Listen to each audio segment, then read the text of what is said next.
In a recent development, 3 Russian tanks and 1 IFV from the 4th Motorized Rifle Brigade, equipped with Mangal armor on top, penetrated Ukrainian lines in Chasiv Yar and also functioned as troop transports. Instead of having infantry advancing alongside the armor, they carried the infantry with them.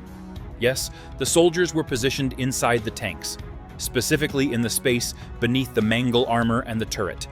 These tanks were equipped with electronic jammers to counter FPV drones and featured mine trawlers at the front for clearing obstacles. While advancing, they fired at targets.